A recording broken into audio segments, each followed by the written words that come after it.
2 Kings chapter 4. The widow's oil. A certain woman, the widow of one of the guild prophets, cried out to Elisha, "My husband, your servant, is dead. You know that he revered the Lord, yet now his creditor has come to take my 2 children into servitude." Elisha answered her, "What am I to do for you? Tell me what you have in the house." She replied, "This servant of yours has nothing in the house but a jug of oil." He said, "Go out, borrow vessels from all your neighbors, as many empty vessels as you can. Then come back and close the door on yourself and your children, pour the oil into all the vessels, and as each is filled, set it aside." So she went out. She closed the door on herself and her children, and, as they handed her the vessels, she would pour in oil. When all the vessels were filled, she said to her son, "Bring me another vessel." He answered, "There is none left." And then the oil stopped. She went and told the man of God, who said, "Go sell the oil to pay off your creditor, with what remains, you and your children can live." Elisha raises the Shunammite's son. One day Elisha came to Shunem, where there was a woman of influence, who pressed him to dine with her. Afterward, whenever he passed by, he would stop there to dine. So she said to her husband, "I know that he is a holy man of God. Since he visits us often, let us arrange a little room on the roof and furnish it for him with a bed, table, chair, and lamp, so that when he comes to us he can stay there." One day Elisha arrived and stayed in the room overnight. Then he said to his servant Gehazi, "Call this Shunammite woman." He did so, and when she stood before Elisha, he told Gehazi, "Say to her, you have troubled yourself greatly for us, what can we do for you? Can we say a good word for you to the king or to the commander of the army?" She replied, "I am living among my own people." Later Elisha asked, "What can we do for her?" Gehazi answered, "She has no son, and her husband is old." Elisha said, "Call her." He did so, and when she stood at the door, Elisha promised, "This time next year you will be cradling a baby son." She said, "My lord, you are a man of God, do not deceive your servant." Yet the woman conceived, and by the same time the following year she had given birth to a son, as Elisha had promised. And the child grew up healthy. One day the boy went out to his father among the reapers. He said to his father, "My head! My head!" And his father said to the servant, "Carry him to his mother." The servant picked him up and carried him to his mother. He sat in her lap until noon, and then died.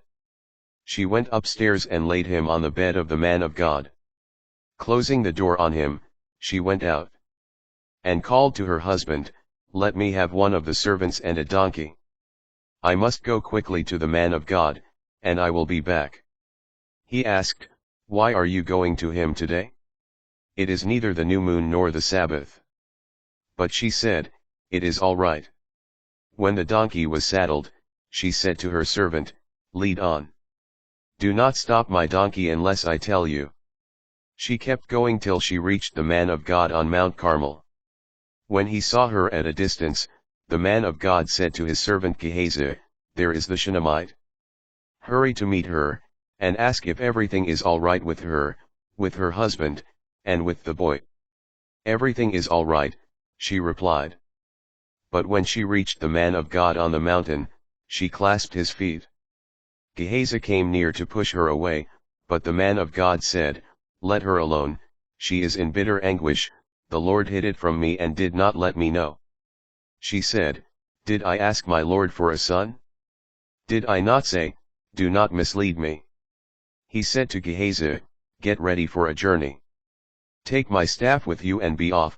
If you meet anyone, give no greeting, and if anyone greets you, do not answer. Lay my staff upon the boy." But the boy's mother cried out, "As the Lord lives and as you yourself live, I will not release you." So he started back with her. Meanwhile, Gehazi had gone on ahead and had laid the staff upon the boy, but there was no sound, no response. He returned to meet Elisha and told him, "The boy has not awakened." When Elisha reached the house, he found the boy dead, lying on the bed. He went in, closed the door on them both, and prayed to the Lord. Then he lay upon the child on the bed, placing his mouth upon the child's mouth, his eyes upon the eyes, and his hands upon the hands. As Elisha stretched himself over the child, the boy's flesh became warm. He arose, paced up and down the room, and then once more stretched himself over him, and the boy sneezed 7 times and opened his eyes. Elisha summoned Gehazi and said, "Call the Shunammite." He called her, and she came to him, and Elisha said to her, "Take your son." She came in and fell at his feet in homage, then she took her son and left. The poison stew. When Elisha returned to Gilgal, there was a famine in the land. Once, when the guild prophets were seated before him, he said to his servant, "Put the large pot on, and make some vegetable stew for the guild prophets."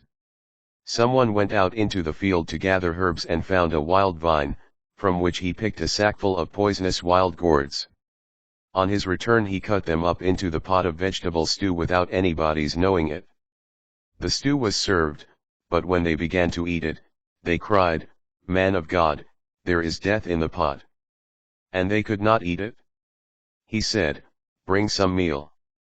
He threw it into the pot and said, "Serve it to the people to eat." And there was no longer anything harmful in the pot. The barley loaves? A man came from Baal Shalishah bringing the man of God 20 barley loaves made from the first fruits, and fresh grain in the ear. Elisha said, "Give it to the people to eat." But his servant objected, "How can I set this before 100? Elisha again said, "Give it to the people to eat, for thus says the Lord, you will eat and have some left over." He set it before them, and when they had eaten, they had some left over, according to the word of the Lord.